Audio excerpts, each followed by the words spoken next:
Good afternoon. It's a great pleasure to welcome you to the second annual lecture of the Louis Odette Urban Angel Fund for Homeless People. Over the next 2 hours, we'll have an opportunity to hear from Tim Richter on ending homelessness in Canada and observe a performance by members of our Star Learning Center, the inaugural project of the Louis Odette Urban Angel Fund for Homeless People. But I would like to take a moment and an opportunity to thank publicly the Odette family. Members are in the audience for their visionary generosity. Without them, this fund would not be in place today, nor would our Star Learning Center, Canada's first recovery college for people transitioning from homelessness to housing.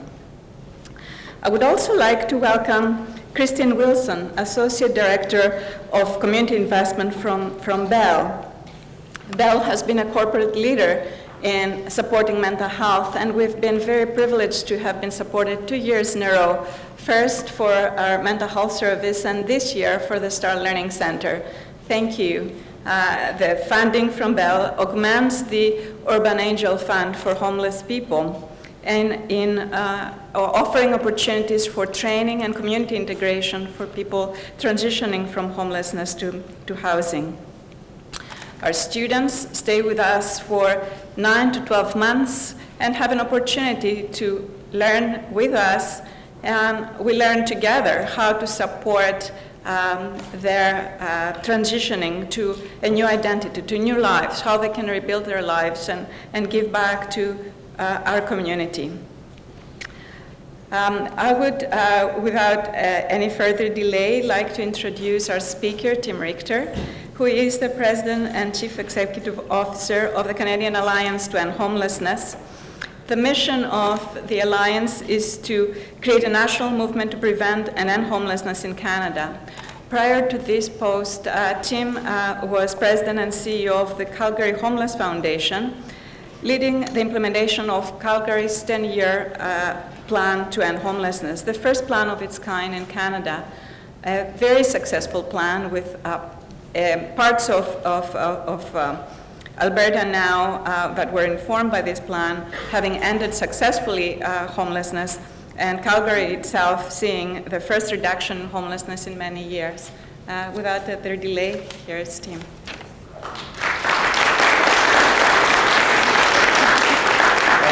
Thank you, Vicki. Thank you all.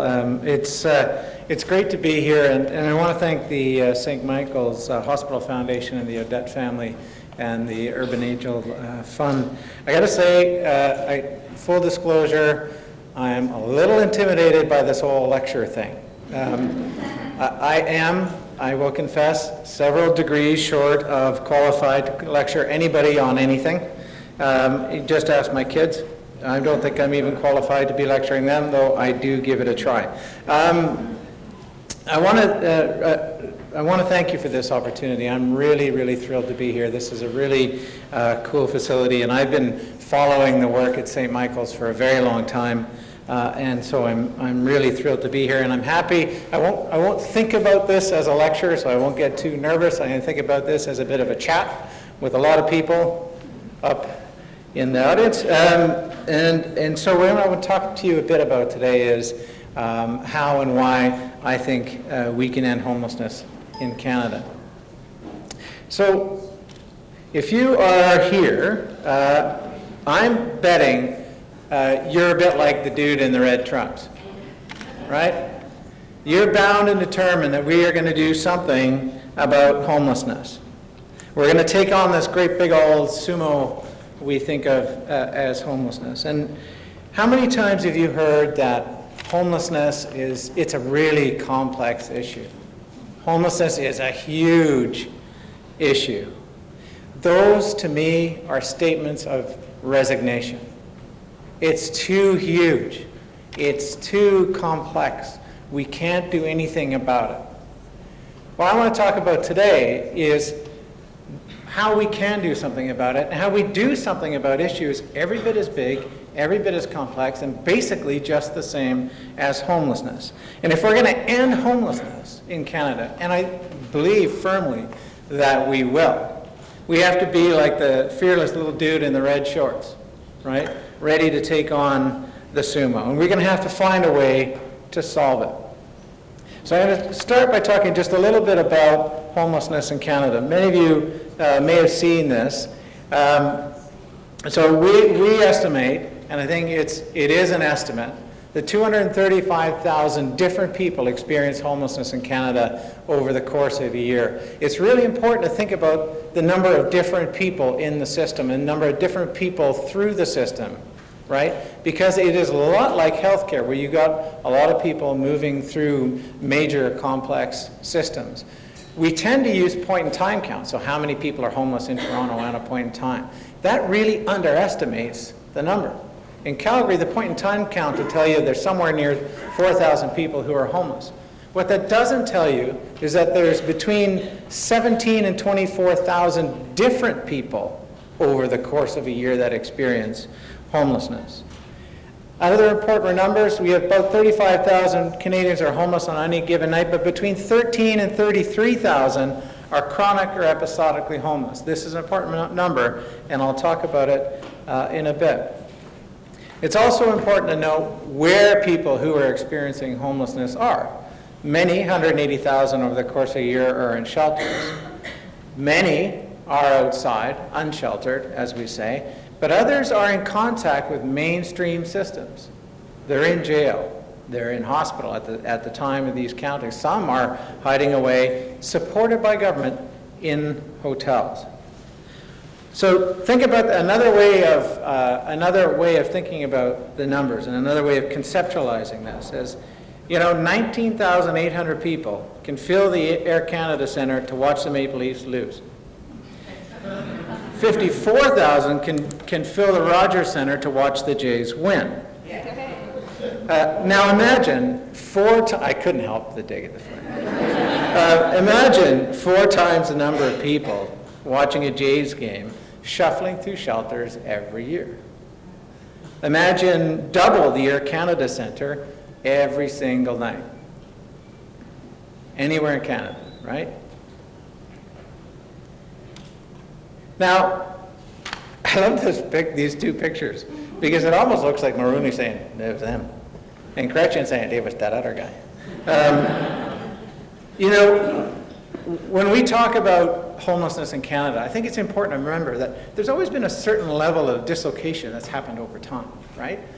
But the rise of modern mass homelessness in Canada can be directly tied to the austerity measures of the Chrétien-Martin era, right? Directly tied to that. Because we tend to individualize homelessness now, right? Because it's this big, complex problem, we don't know what to do about it. We think, well, these people are addicted, or they have really mental health issues, or they have really complicated medical issues, or there's these big systems involved.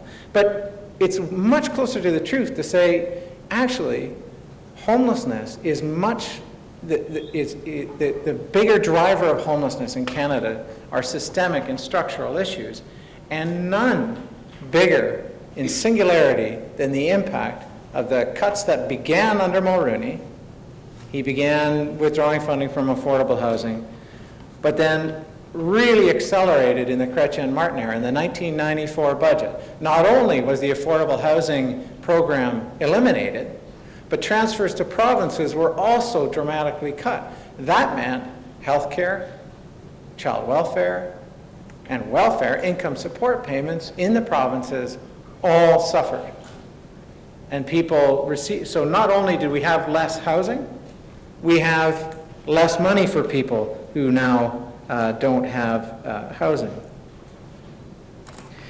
And so it's interesting to note, as a footnote, I'm quite excited about our recent election, and I'm very excited that the incoming Prime Minister has promised a national housing strategy. However, Paul Martin not only said in 1990 that housing was a right, or there should be a right to shelter, He also said the federal government, it's necessary for the federal government to coordinate a national housing strategy. Since few provinces can cover the cost, the federal government must play a major role in funding. Not 4 years before, he promised a national housing strategy and federal leadership, right? But what is that, what's that meant? So in the past 25 years, Canada's population has gone up about 30%. Annual investment in affordable housing has dropped 46%. And put another way, federal spending on low-income housing per capita has dropped from $115 per person to $60. And you can track, what that means is now over 100,000 units of housing were not built in that period. And nearly 1 in 5 households are experiencing extreme housing affordability problems. Not just, you know the core need income threshold, people spending more than 30% of their income living below the area median income. We're talking about people spending more than 50% of their income on rental housing, right? And you can see in 1982, 20,500 basically units of social housing were built every year. 1995, about 1,000. 2006, as part of an economic stimulus package, the Harper government spent a bit more money on housing, but still not nearly enough to get us anywhere near out of the hole that we are in. And if you look at, so we have really crappy data on homelessness in Canada, I'll admit it right there, but if you look where I'm from in Calgary, we've been doing point-in-time counts since 1992. 1992, there were about 4,000 people, or 400 people that were counted. By 2008, that number was 4,000. And you can watch the number do this right after around 1994, 1995. And it's not like this is a cheap problem. Homelessness costs the Canadian economy over $7 billion annually, year after year, every single year. So, and I think of homelessness as an unnatural disaster, right? Because it has exactly the same aspects, exactly the same impact as a natural disaster: loss of life, loss of housing, high costs. In 2013, Alberta saw this massive flood in June. 75,000 people in Calgary alone were evacuated, and it was labeled the most expensive natural disaster in Canadian history, costing, $6 billion. Right? $6 billion on a flood that devastates southern Alberta, $7 billion every year on homelessness. When you compare homelessness to a natural disaster, right? 235,000 people every year, 75,000 people displaced in that flood. $7 billion a year spent on homelessness every year, and it's not getting any better. $6 billion spent responding to the flood. Thankfully, only 2 lives, maybe 3, were lost in the flood in Alberta.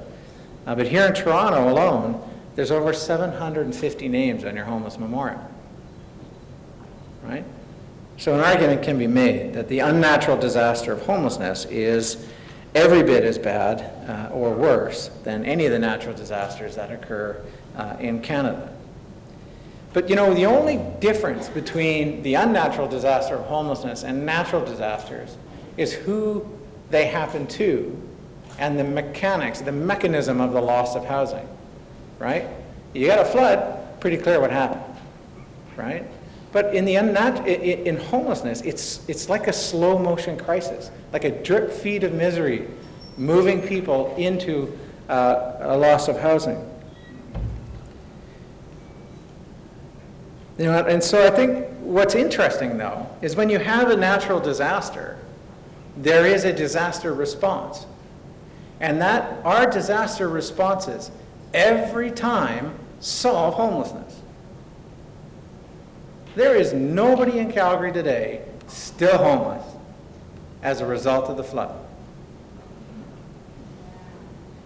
So why is it, right, with a problem that's every bit as big, every bit as impactful, basically the same, and even more expensive? You know, I met a guy not 2 weeks ago, right?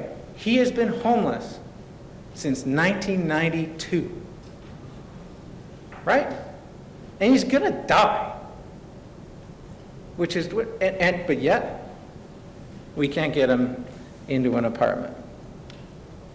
You know, so I'm going to use the 2013 Calgary Flood as an illustration of how we can solve homelessness. In 2013, southern Alberta was hit by devastating flooding in June or so. And as the flood water rose, Calgary's emergency management system was sparked up. And I got to tell you, you know, I've been around some of these in the past, and Calgary's has got one of the sharpest emergency management systems around. But the face of the flood in Calgary was our mayor, Nenshi. And one of the characteristics of some of the best emergency responses is strong local leadership. And what Nenshi was able to do in the flood was he was able to inspire, he was able to uplift, he was able to give voice, he kept people informed, he solved problems. You know, years ago, you might have guessed from the bad haircut and the lamp that I was in the Army. And they say in the Army, Murphy's laws of contact is that no plan survives contact intact, right? You can have a plan, but when you're dealing with a disaster like this, stuff changes, right? And so you have to adapt. You have to make decisions. You have to work around problems. If there's doctors or nurses and medical professionals in the room, they know all about how that works, right? Nenshi solved problems. He was a leader that solved problems. He rallied the community. He was everywhere. There was even a Twitter handle about, you know, Nenshi needs a nap. And, you know, he brought resources to bear, right? The municipal government doesn't have the resources to solve the problems of the flood alone, but he was able to bring other things in. This is a picture from the inside of the Calgary Emergency Management Center. I don't know what the proper name is, Emergency Management Center, during the flood. So most municipalities have emergency response plans. These are very detailed plans. They have clearly outlined roles, responsibilities, and accountabilities. They have a means of coordination. They use data to make decisions. And they have highly skilled professionals that are constantly training. And they're very nimble. The emergency response. The emergency response to the flood was planned, well coordinated, and geared to recovery and rapid rehousing. We're not expecting this woman and her daughter to stay in her cot, receive treatment, or counseling, or training before getting her back into housing. So why in the hell did we do that in homelessness? Right? Interestingly, in the Calgary flood, 75,000 people were displaced. 2,000 required emergency shelter. Get that? 75,000 people were displaced. 2,000 required emergency shelter. 1,200 of them were already homeless because the homeless shelters flooded. Right? So, what about the other 800? The other 800 were people that were isolated, poor, no other connection, nobody else they could rely on. Right? That says a lot, I think, about how we can conceptualize homelessness prevention, but that is a different lecture. You know, one of the recent revolutions in homeless services is Housing First, and I know that folks at St. Michael's here have been quite involved. But Housing First, one of the things that I love about it is this recognition that people experiencing homelessness are people and perfectly capable of living in an apartment and moving directly into that apartment with some support after the fact to help them with the things that they want support with. But we create this homeless system where we have a permanent, embedded, concrete emergency response. in the response to natural disaster, like, she's not still in that cot. She's back in her house with her daughter, back at school, back to their lives. Now, not saying there isn't impacts longer term, right? But the emergency response to natural disaster is rapidly rehousing people. And there's no reason we can't do that in homeless services. That you might recognize our soon-to-be former Prime Minister's wife. That's in High River near Calgary. But one of the things that also happens in the response to natural disasters is community mobilization. Simply put, the disaster overwhelms our local response. And so the community steps in. But you notice what they're doing here. This isn't soup and sandwiches. They're fixing this person's house so that they get back in. Right? Again, community mobilization toward rapid rehousing. And you know, we hadn't even cleaned up the flood yet. The floodwater hadn't even receded, hadn't even put the stampede on again, and that kills me. Like the flood came in June, stampede was on time in July, and it was all underwater. I make fun of the Leafs, but my hometown turns into an episode of the Dukes of Hazzard every summer. But we began planning for prevention. How are we going to keep this from happening again, right? And prevention is going to be the name of the game as well in dealing with homelessness. And we had multi-jurisdiction cooperation. Now, there's no one jurisdiction responsible for homelessness, right? And so governments often do this, right? But there's no one jurisdiction responsible for a natural disaster either. But there are agreements between these governments that say municipal government takes the lead, provincial government supports. In each area of those jurisdictions, they have accountabilities. The federal government funds and supports, right? All of that comes together. 20,000 people, between 17 and 24,000 people will experience homelessness in Calgary every year, and I guarantee you that kind of meeting has never happened.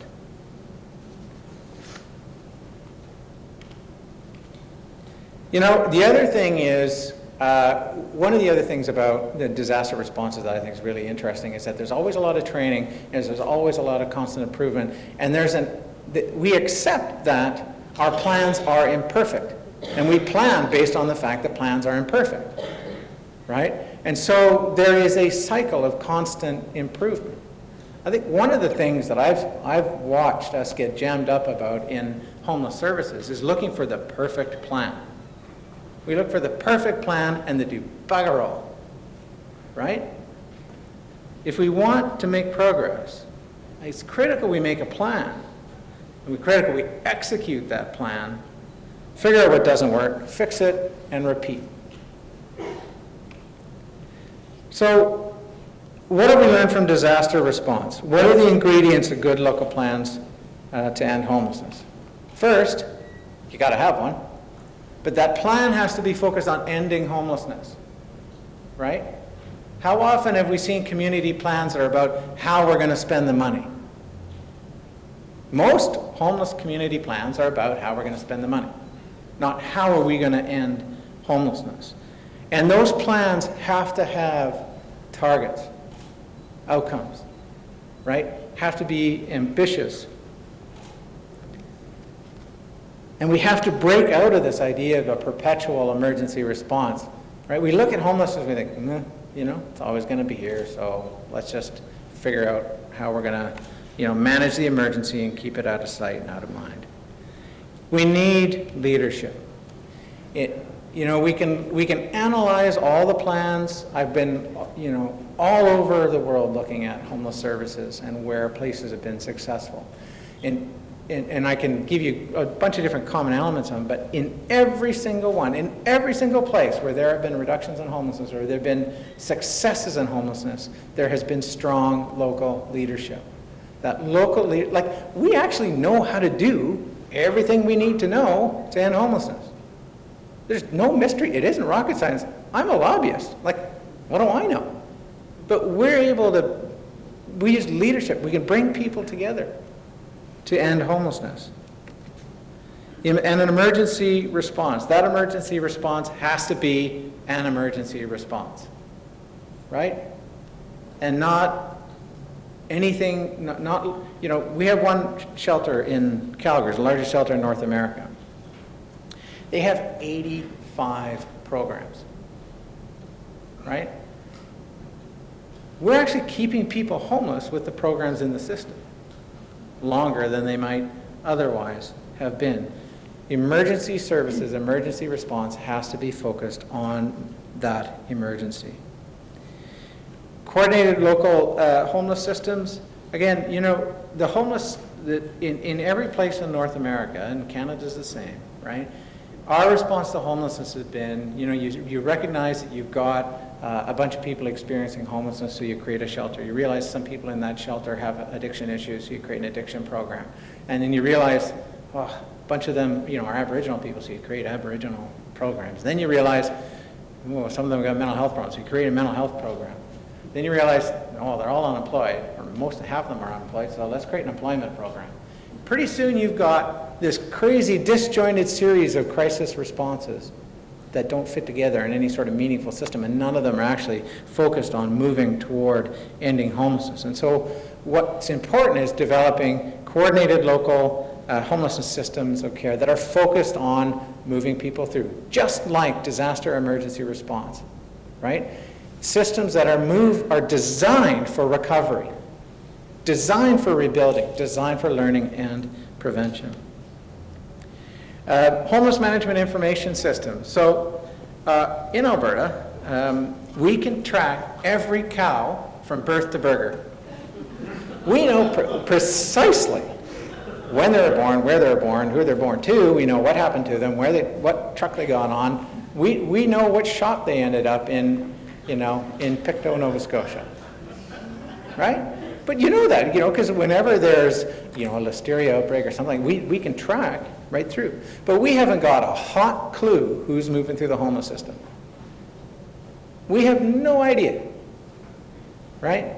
And homeless management information system is designed to know who's coming into the system, what happens to them when they go through, how each piece is performing, and coordinates all the different parts of the system and how they interact with one another, right?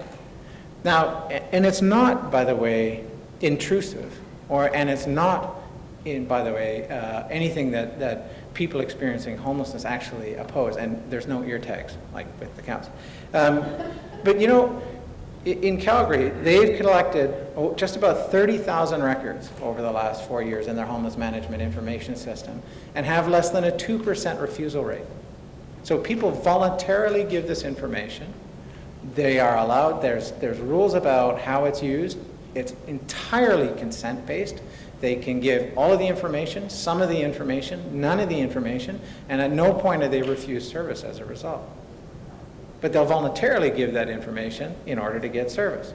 I mean, quite honestly, Safeway, Visa, and all those other people are collecting more information on me through credit cards and my Safeway card and Superstore card and whatever else card I've got, right, than we'll ever collect on homeless people.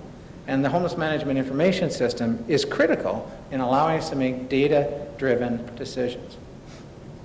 And prevention is also important. But I think prevention is one of those things where you look at the sumo wrestler and you think, oh God, this is too big. What do I do? How do I do this? You know, homeless. When people experience homelessness, they follow fairly predictable pathways, right? I'll show you in a minute a chart about, you know, chronic homelessness. You know, we know people experiencing homelessness many have very serious medical issues, so they're in hospital a lot. We know when people get arrested, homeless people get arrested and they go to jail. We know that they're homeless when they're in jail, and we know when they're going to be discharged. So why do we send them with a bus ticket back to the shelter? 1,900 people every year are discharged from Alberta provincial jails into Alberta-funded homeless shelters.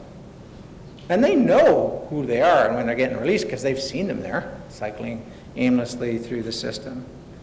Each of these public system interactions is an opportunity to end or prevent homelessness. And I understand many people in the room will be sort of from the health and medical world. Think about how people move through St. Michael's Hospital.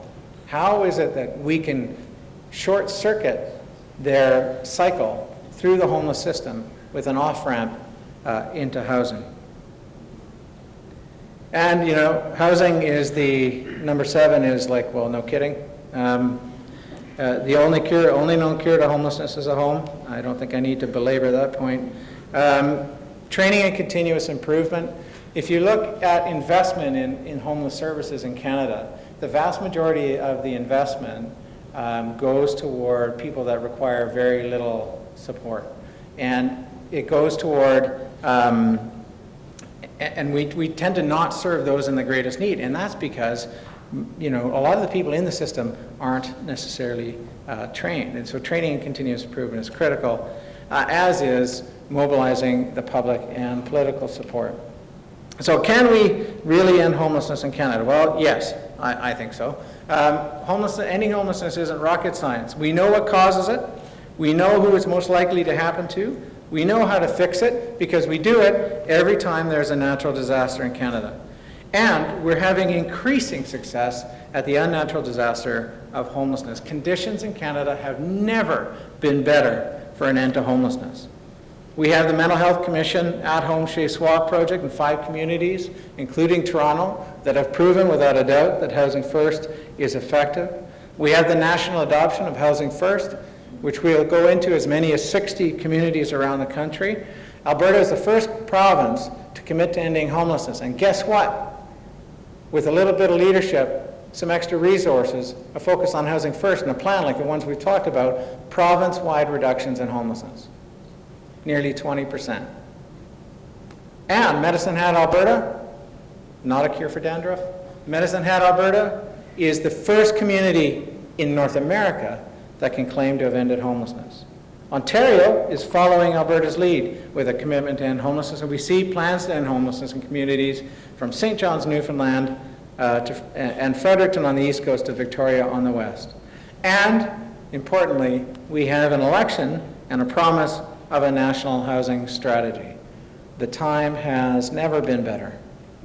So what do we mean by ending homelessness? Well, quickly, it's that intentional shift from managing homelessness and managing the crisis to eliminating the problem.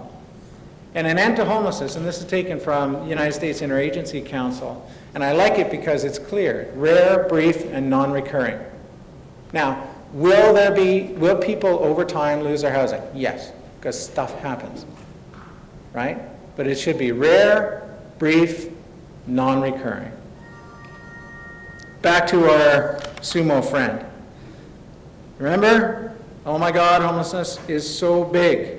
Part of the issue is how we look at the problem. We get trapped in the combinations and permutations of the problems or the Gordian knot of homelessness bureaucracy. And so we come up with reasons not to act. But if we break the problem down, if we triage and prioritize, like you do in hospitals, moving the sickest people first, the problem becomes way more manageable. So if you look at like in the health system, in the homeless system, the vast majority of people are in and out quickly. 85% of Canadians, of that 235,000 people who experience homelessness, are in and out rapidly, right? They're the health system equivalent of people with a cold or flu or a virus of some sort, right? They're in and out in days, in weeks, and usually on their own with no help from anybody else. But then there's this group, 15%, up to 15%, who are chronic or episodically homeless. They take up 50 to 60% of the emergency shelter space. They become homeless once and stay for years or go in and out repeatedly. They have the fewest services available. Their homelessness is related to disability. They're the highest users of public systems, highest need, highest cost. But these are the people that are not prioritized in our homeless system. We prioritize the people that get themselves out. The vast majority of the money in the homeless system goes toward the people, or the vast majority of emphasis in the homeless system goes toward those who are transitionally homeless, most of the programs. So I think, as I said, homelessness isn't complicated. We know what to do. We know how to do it. And we're at a unique moment in time in in Canada where conditions are favorable. I think if we mobilize Canadians, create a sense of urgency, break the inertia in our homeless system, and get some action and results, we can transform Canada's response to homelessness and be well down the road to ending it in 3 years or less. So the Alliance has started the 20,000 Homes campaign. And our goal is to house 20,000 of Canada, to permanently house 20,000 of Canada's most vulnerable homeless people by July 1st, 2018. As of today, we have 23 communities signed up from coast to coast. Toronto is among the communities that are interested, but are being a bit bashful about it. So I encourage you, feel free to call the mayor's office on my behalf. We would love you to join. But there's a lot of interest around the country. In fact, London, Ontario, just today finished their registry week. So what is the 20,000 Homes campaign? Basically, first, let's get to know every homeless person by name, understand their needs through a simple survey. Triage. When you come into the emergency room, you meet the nurse, you do a triage. Who is the sickest? What do we need? How do we direct you through the system? Prioritize those surveyed people for housing based on their risk of death and homelessness experience. Sickest people first. Let's move you directly into housing. Set aggressive, time-bound, community-based housing targets and housing support people using Housing First. The City of Hamilton was one of our pilot communities. They surveyed their homeless population over a course of a week. Set a target of housing 120 of those people in 18 months. If they house 120 people in 18 months, they're going to be retiring emergency shelters in Hamilton, Ontario. Build coordinated homelessness systems of care. Again, we talked about that earlier. That'll be another element of the campaign. And include an advocacy campaign aimed at securing an additional $1.7 billion for housing. Now, remember the number, $46. $46. $46 per Canadian per year for 10 years in new investment in housing will reduce emergency shelter use in Canada to under 14 days. Right? $46 a year. And that gives you a new federal provincial housing framework agreement, investments to target chronic and episodically homeless people, direct investment in affordable housing, a housing benefit to help people stay in their homes, that transitionally homeless group, new affordable housing tax credit to incent private investment in housing, and investments in Aboriginal housing both on and off reserve. And what will we achieve? In 3 years or less, I think we can get meaningful reductions in national reductions in homelessness, a funded national housing strategy, public support, optimization of existing investment, coordinated homeless systems, and importantly, we're going to get tons of data because we're interviewing all these homeless folks. We're going to get tons of data to uncover and begin to resolve youth and Aboriginal homelessness. And we're going to also use the data from the campaign to uncover and begin to resolve public system breakdowns. We'll get a sense of health system use, child welfare, income support, criminal justice, etc. That is our website if you're interested in joining. I don't know if Mayor Tory's in the room, but he can stand up here if he likes. But I'm confident, I know, that homelessness in Canada will end. It's a man-made disaster, but it's a solvable problem. But it requires urgent and immediate action. But we are resolving ourselves to take that action, and I hope you will join us. I'm going to leave you with this thought. I don't know if you've ever read the book Good to Great by Jim Collins. He talks about the Stockdale paradox. So Jim Stockdale was a guy, an American aviator, an admiral, I think, who was shot down and captured during the Vietnam War, and he was in prison for 8 years or so, and he endured a lot, as you would imagine. And he was asked by Jim Collins, well, how did you get through it? And he said, look, I had to face the brutal realities of my daily life, but never lose sight of the end of the story. I always knew, I just knew I would one day be free. And, you know, there's never going to be enough money or housing or perfect systems or perfect programs. But if we take action and we don't lose sight of the end of the story, we build on a model that we already know works, homelessness can and will end. Thank you.